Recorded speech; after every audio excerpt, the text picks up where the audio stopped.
It's either going to work for you or it's going to work against you. I don't want to say you can't fail, but it's like, it's hard to fail. When you feel like you've got a lot of energy and your mindset's good, that's when you push hard. That's when you go in. With that, you'll see your agency grow. So you have to make a commitment to whatever it is that you want to do. Life is going to reward you disproportionately well. The shortcut is the fact that there's no shortcut.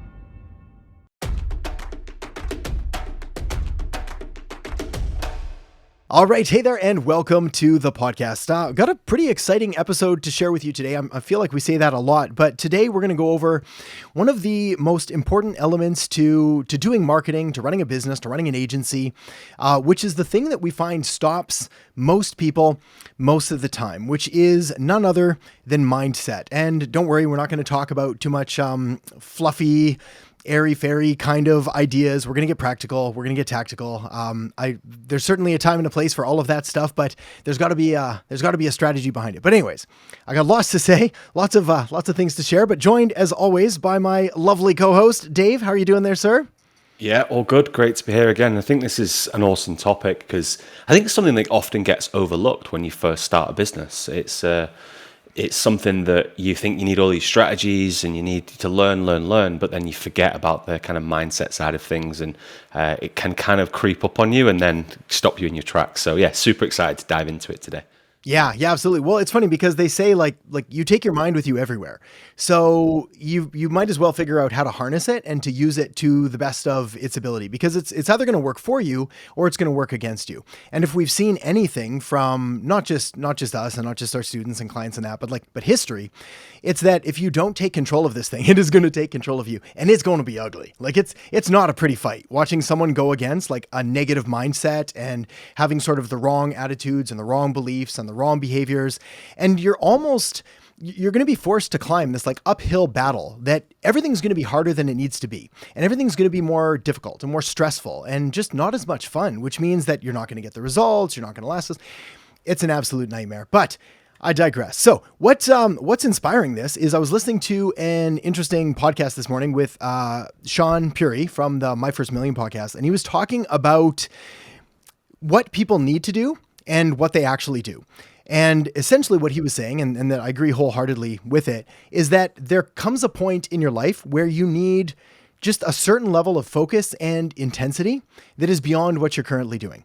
And so the example that he gave is like, if he talks to all these different entrepreneurs and he finds out what they're doing, 90% of them don't need a better strategy or don't need a different thing to do or another shiny object. What they need is this laser-like focus on like one single thing. Now, of course, this is where mindset comes into play, because it's really hard to resist all of the shiny objects. And it's really hard when you're staring down the barrel of this one important task that you need to do. And he presented a really good argument. It's like, we might have three priorities, but the problem with that is priority number one is this big, ambiguous, challenging, difficult goal that's actually going to move the needle, but it's kind of ugly. So we just move on to priority number two, which is like, I don't know, reply to email or like post something on social media or find another funny meme, because we know how to do those, when really what we need to do is battle with that top most important thing. And of course, this is where mindset comes into play. The other thing, though, was a little bit about intensity and how often we kid ourselves into thinking that we're working harder than we really are. So he gave a couple really cool examples, really cool stories that I'm gonna butcher a little bit as I try to reshare them. But one of them had to do with like just the level of intensity that's required to achieve your goals. And of course, some of this pace is not sustainable over the long term, but there is a time where we need to sprint, and we need to sprint harder than we are. So what he says is like, if you ask people and they think they're working a 10 out of 10, but it's probably a 6 out of 10. And we've got to imagine, well, what does a level 12 look like?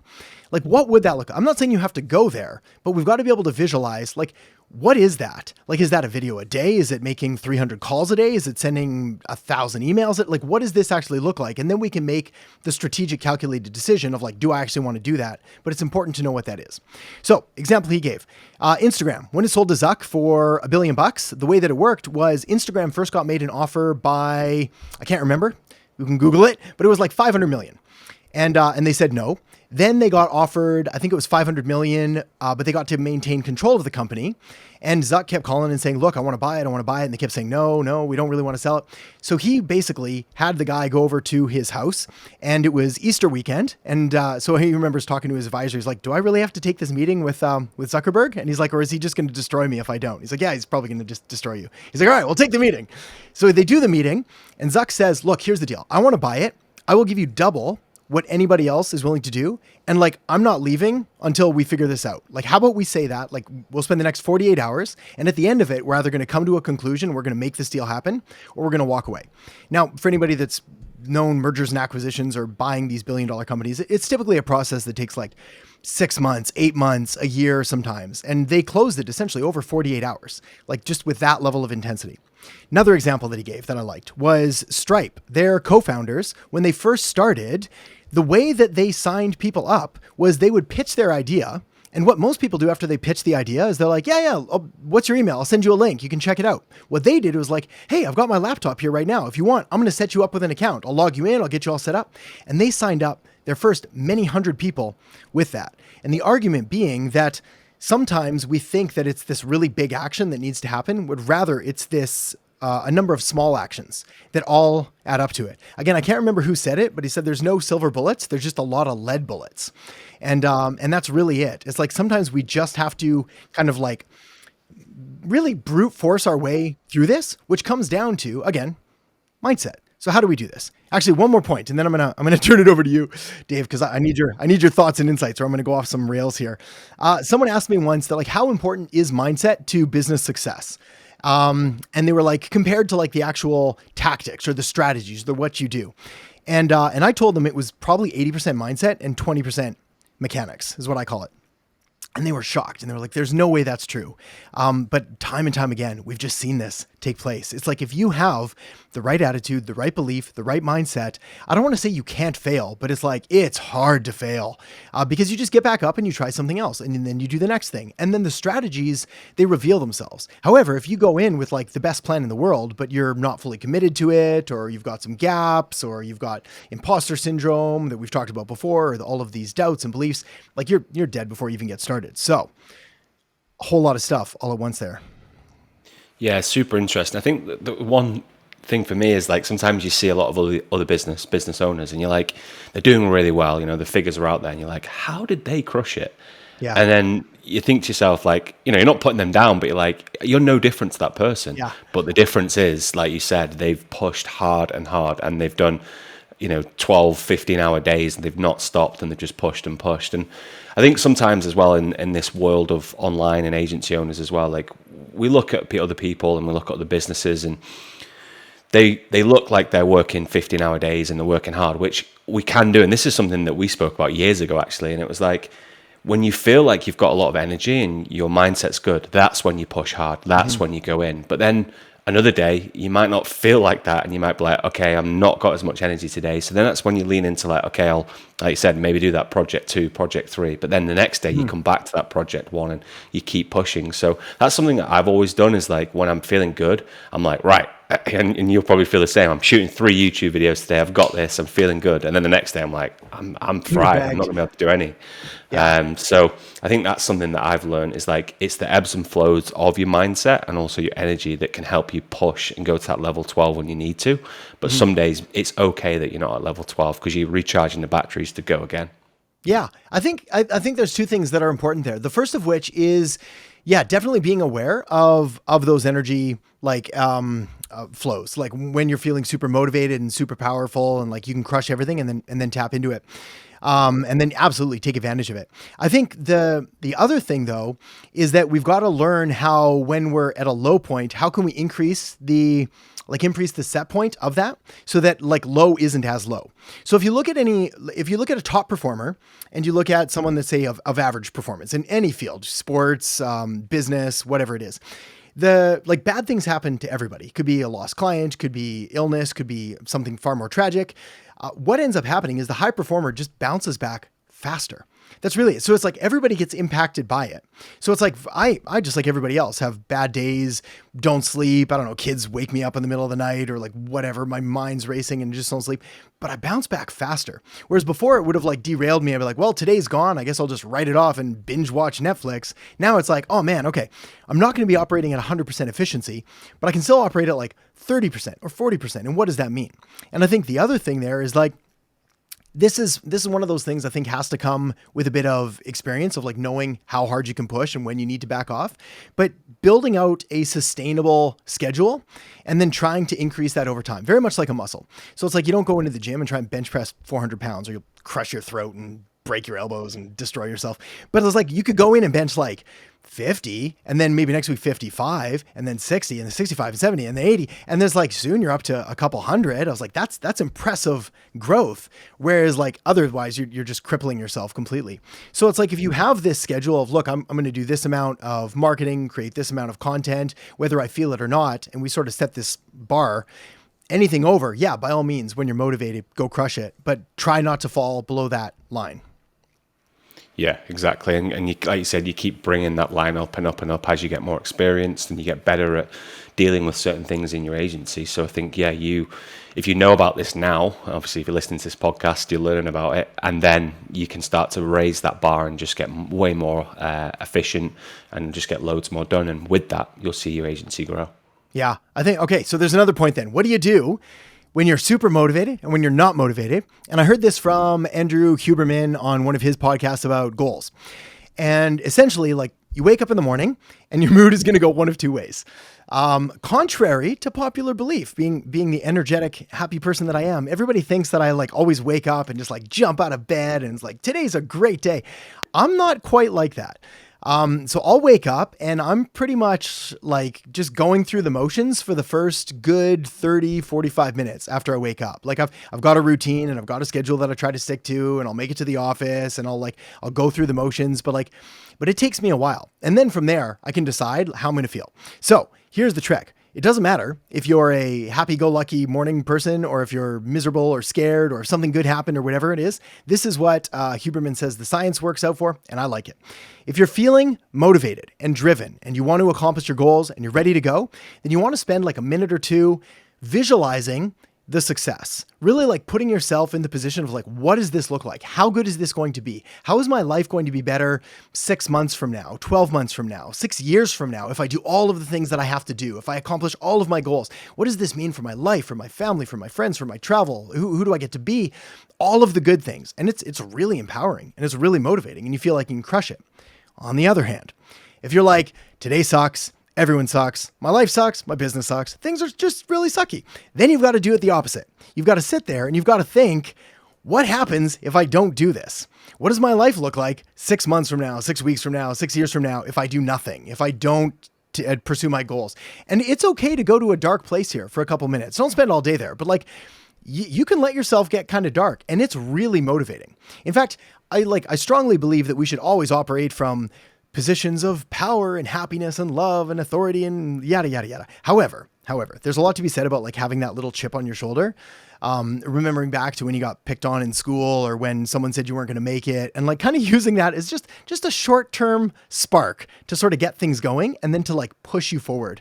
And I would say that I probably draw from both of those pools relatively equally.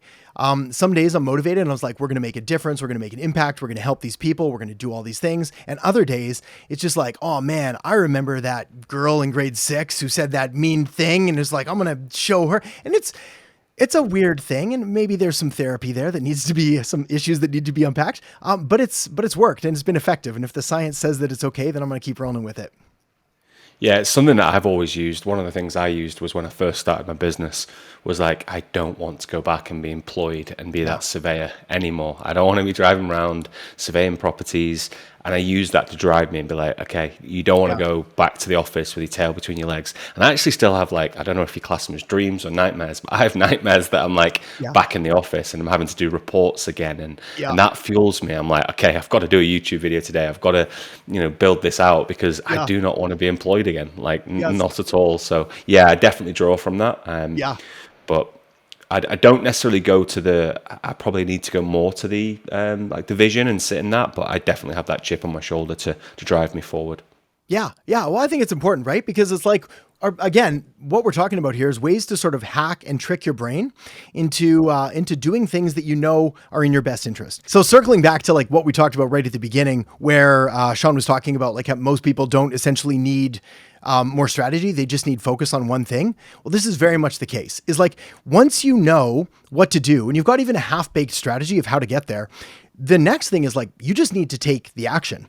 Inside the program, we call it MIA, massive imperfect action. Like that is the guiding force. That is the driving thing that gets people to whatever level they need to do. But of course, saying, hey, just go out there and take massive imperfect action and actually doing it are two completely different things. So hopefully some of the strategies that we talked about are going to be helpful. We can visualize good things, visualize bad things, whatever we need to do.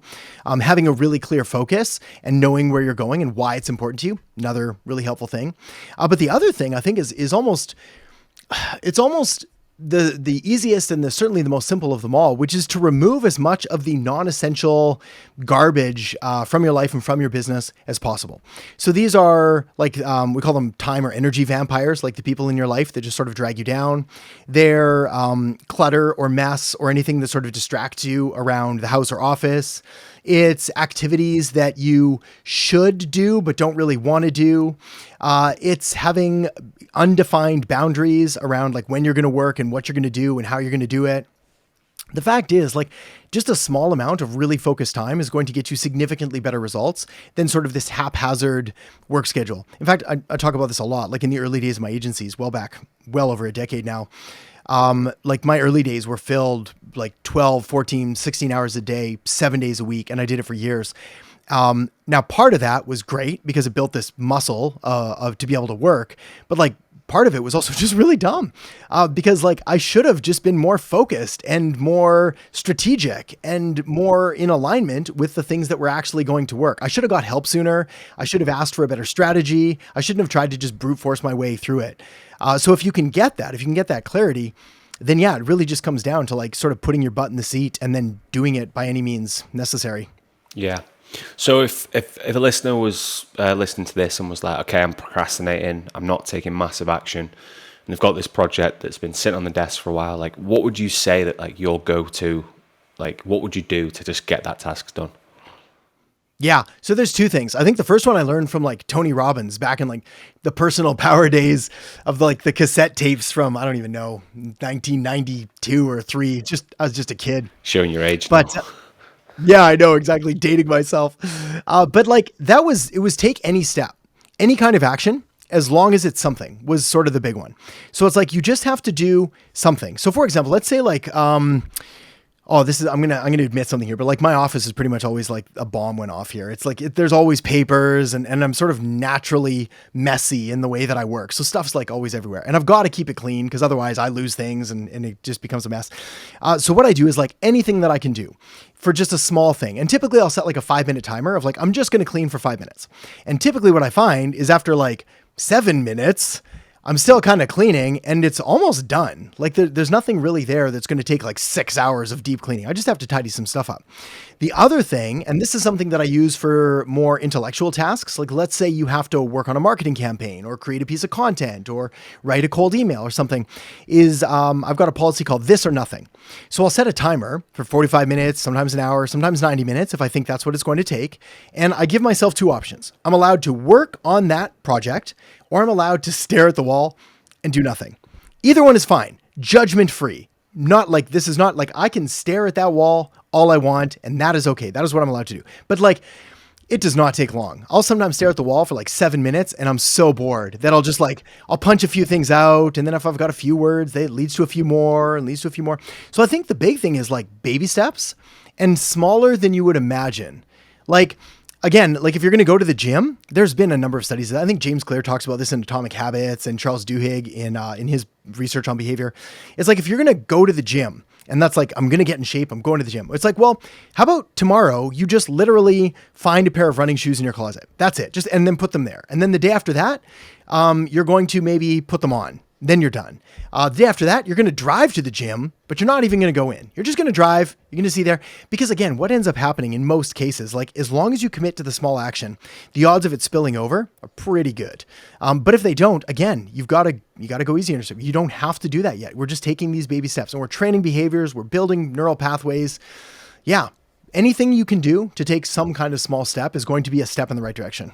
Yeah, so it's almost like chunking it down. That's what I always used to do, is like break it down into like, okay, especially with like writings, let's say I'm writing a YouTube script, it's like, all right, just write the intro. And then what I find is I start to get into like a copywriting flow, and I'm like, that's great. Right now I'll write the first section. And before you know it, an hour's passed and the whole script's written, and you're like, might not be amazing. You can go back and polish it, but just starting one thing, instead of saying, right, I'm going to write 3,000 words, I'm just going to write 200 words and then chunk it down, and then obviously it all comes together. So yeah. Well, I think you hit on a good point there. It's like, it may not be amazing, but like, that's never the goal. There's the expression, done is better than perfect. And if we have this level of perfectionism where we're expecting everything we do all the time to be 100% perfect, and even more foolish than that, to expect it to be perfect on the first go, like that's insanity. Could you imagine? Again, this is where another helpful sort of mindset tool can be, is like, try to treat yourself like you would your best friend. It's like, would you really talk to your best friend the way that you talk to yourself? Would you really expect them to be like, I know you've never done this before, but I expect you to knock it out of the park the first time you do it, or I will consider you an abject failure in all areas of life. Like, it just, nobody would ever talk to you again. So we've got to be easier. And we also have to understand that the world doesn't reward us for effort. It rewards us for results. And results typically come by just doing the work. And then of course we can make it better later, but so few people ever even start, that the barrier is so low. We talk about this all the time. It's like, if you want to make just the most ridiculous amount of money, have the best life ever, you don't need to be in the top 1% of your field, especially if you choose the right field. We can talk more about that later as well. But it's like, you need to be in the top like 10 to 20%. Like, you just have to be good. And to be good, all you really have to do is try and show that you care and show up and put in the reps. And like, by default, you're going to get to a position that is so far beyond anyone else that it's almost laughable. yeah, no, totally. And I think especially having the mindset right, and know that it's going to crop up and things are going to trip you up along the way. But then also, like what we spoke about on previous podcasts, is like sticking to what you're doing, sticking to your craft. And like you said, if you stick at it, you're going to get into that top 20%, because most people don't stick at anything. They'll give it up before they've even made it to that 20%. So yeah, like you said, it doesn't take a lot to get into that top 10, 20%. Yes. On that note, I've got something from Dan Sullivan that I want to share. I feel like I'm quoting everybody today and just like butchering all their quotes all at the same time. So forgive me, Dan. But essentially what a lot of people have, especially when it comes to this mindset thing that we're talking about and to getting this done, is confidence. It's like, well, I just don't feel confident. And we talked about this a little bit before when we talked about imposter syndrome in previous episodes, but it's like, well, how do you get confidence? And so I'm going to pull up my notes here, because otherwise I'm going to get the order all out of shape. But there's basically 4 steps. So the first one is commitment, then it's courage, then capability, and then finally confidence. So commitment first. Essentially, you're never going to get confident. You're never going to achieve anything. You're never going to get your goals, do all the things, if you don't first commit to it. I first heard this from John Assaraf many, many years ago, where he was telling the story about his mentor, and he asked him, like, are you interested or are you committed? And he's like, well, what's the difference? He said, well, if you're interested, you'll do what's available. You'll do what's easy. You'll do whatever you can. If you're committed, you'll do whatever it takes.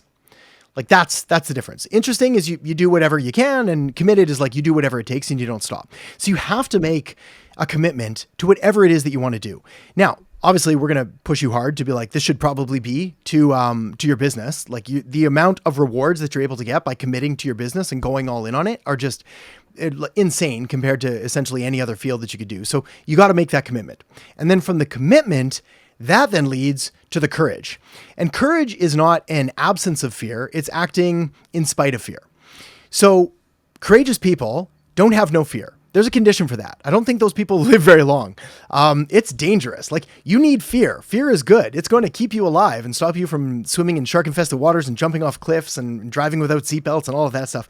But we still need to act on it, especially because the part of the brain, the amygdala, that's got all the fear stuff triggering off, like, this is super ancient technology here. We're dealing with a brain that hasn't evolved in tens of thousands of years, and it still thinks that we're going to get killed by everything, and it doesn't understand that we can stand on a stage, or we can create a piece of content, or we can make an offer to a potential client or customer, and like, that will not kill us. They can say yes, they can say no, we're going to be fine, but we have to take that action. And then it's by taking the action that we get to capability. So again, it's kind of silly to think like, I'm going to be so good at this when I've never done it before. Again, the expression, every master was once a disaster. So it's like, we all start somewhere. The only way to get the capability is by actually putting in the reps and doing the things. And then that leads to confidence. So confidence comes from evidence. The only way that we're going to truly feel confident is knowing that, yes, I'm going to be able to do it, and then actually doing it, and then staying true to yourself and to your words. So I think by understanding that, it sort of helps put things in perspective, is that a lot of people feel like in business that they should show up and just be ready to like kick ass and take names. Like, that's all. I've got no fear. I'm going to crush it, like Wolf of Wall Street style. But like, that's kind of almost borderline sociopathic. It's like, none of that is accurate. What you're dealing with is being human and understanding that we have to go through these processes that millions and millions of other people have gone before us and shown us the path for. All we really have to do is model that behavior, do the things that successful people have done, and we'll get the rewards, we'll get the results, and so on. Yeah, I really like that order. I've not heard it before, but it kind of, like you said, puts it into perspective, and you can kind of see the steps you have to take, because you'll go through different kind of ebbs and flows of feeling different ways. But then, like you said, if you go through each step of that, you're going to get the confidence at the end. But sometimes you start, like we spoke about in the previous episode with imposter syndrome, that's, can play into confidence. But if you do those other things in that order, it's all going to come together. And, as you level up in your business, it's going to kind of go full circle, and you're going to have to start again, and you're going to go to a new level and then a new level, and you have to stay at that level. So yeah, I really like that. Something that I'll definitely make a note of that and review it on a regular basis. Yeah. They say new levels, new devils, right? So it's like, every time your challenges never, challenge never goes away. They just change, and they're like shapeshifters. Like, as soon as you solve this problem, you're going to have that problem. As soon as you solve that one, you're going to have another. So it would be silly to try to run away from that. Again, I think, forget the quote. We're going to have to Google all of these after, but it's don't wish for less problems, wish you were stronger. That to me has always been the best advice. It's like, because life is never going to stop handing you issues and problems. But if you can become the one that deals with that, life is going to reward you disproportionately well, because we all know that person in our life who's able to handle stuff. They're the ones that we go to. They're the ones that we ask questions of. Like, we can count on them. They get all the opportunities. Everybody knows that they're going to handle it, and we can become that person. But it really all comes down to taking action. There's no shortcut. I think that's the biggest takeaway here, is that the shortcut is the fact that there's no shortcut, and it's understanding that it's by taking action, any kind of action in any kind of direction, honestly, that is going to just reap the best results by far, in the most fields, for the most sustainable way, in the most proven, repeatable process. Yeah, definitely. I think I'm going to get you a book that says Adam's quotes, and we'll take all your quotes from YouTube, and we'll write them down, and then people can just read them and have a look at them. Yeah, then I'll get sued for plagiarism, because none of them are mine, and they're all from people that I can never. We'll quote them exactly. Like you have to do in university when you have to, like, citation or whatever it was. Bibliography, yeah. The citation. Here's all these random quotes. But it is funny, right? Because it's like, I think, again, if there was, I don't want to call it a shortcut, but a hack to thinking of like how to think, which is really what we're talking about here today. It's like, how do I trick and hack and work with my brain and use it to the best of its ability? Well, it's like, we don't need to reinvent anything. We have centuries of evidence behind us. We've got some of the top leaders and thinkers in their field. Readings from, say, Marcus Aurelius and his book on Meditations and on Stoicism. We have books on positive psychology. We have books on all kinds of different philosophies and existentialism and creating your own meaning. Like, it's all there.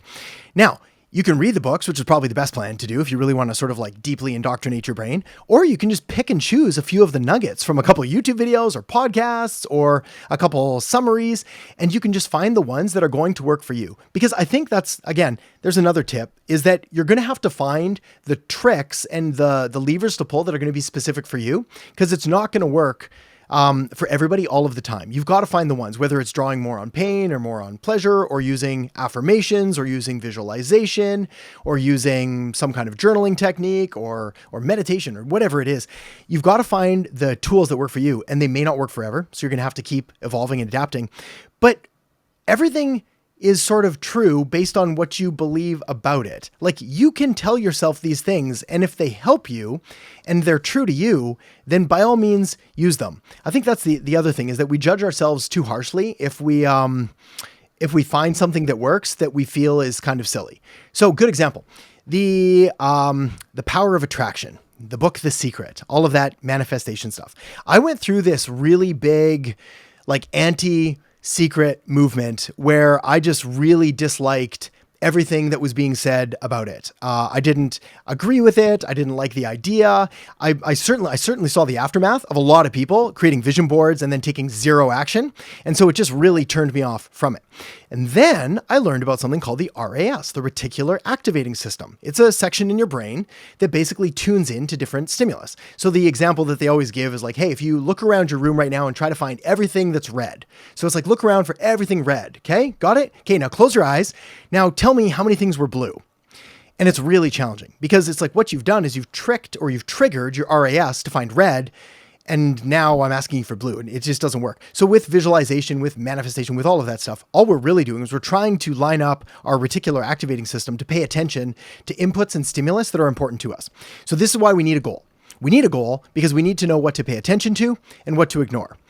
But the whole point is, of this whole secret and manifestation stuff, is it wasn't until I figured out about the RAS, or learned about the RAS, and then started to use this, that I started to understand the true power of what was really happening. So for me, it wasn't really a vision board, but it was understanding the goals and then mapping out those goals and then mapping out strategic steps. And then, funny enough or unfunny enough, all of these opportunities started appearing that I would have previously ignored because I was finally in alignment with what I wanted to do. So yeah, there's definitely tools and tricks and things out there that you can use. You've just got to find the one that works for you. Yeah, I think that's super important, because definitely when I first started, I was looking at, like, all of these successful entrepreneurs, and, you read, like, this person gets up at 4 a.m. and goes for a cold swim and then drinks coconut coffee or whatever it is, and then Yeah. jumps in his sauna, and you're like, well, I've got to do this, and then I've got to write 1,000 Yeah. words, and you almost try and do what they're doing, and that's what works for them. But that didn't work Yeah. for me. I was like trying to stick to all these things in the morning, and I was like, yeah, this isn't for me. So yeah, find the Yeah. right things for you. But like you said, pull in certain mindset things that help you in your business, and then it'll build over time, and you'll find new things, and you can add them to it. But yeah, don't fall into the trap of copying other entrepreneurs, because that it can get quite hard. Yeah. Actually, on that note, it's funny because I don't want to take us down like a morning routine section while we're on mindset. But there's a couple important points there. The first of which is that, especially when you're looking at entrepreneurs that are, say, further ahead than you in the game, is that you've got to, if you're going to copy anything, copy what they did, not what they're doing.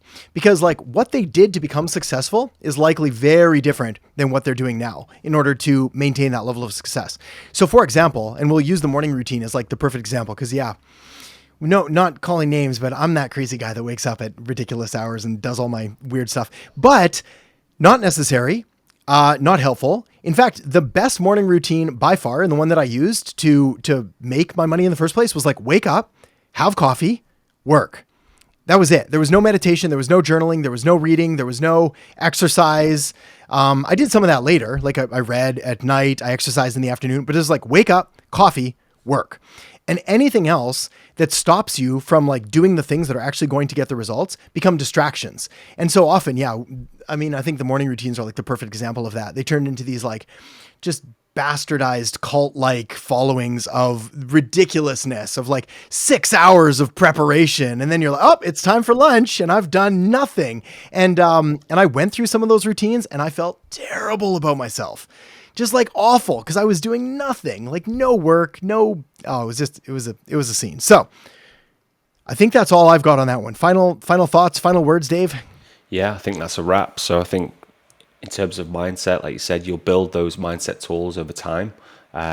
Draw from other things and obviously this podcast and everything we discussed. But yeah, know that it is going to be a roller coaster. You will have ups and downs, but we all go through it. We've all been there, and we still will go through it again. So yeah, you just start to build that kind of like almost I always think as like an iron suit. You start to become more bulletproof, or like you said, more lead proof, and you grow over time. Yeah, absolutely. Yeah, it is a resilience that you can build up.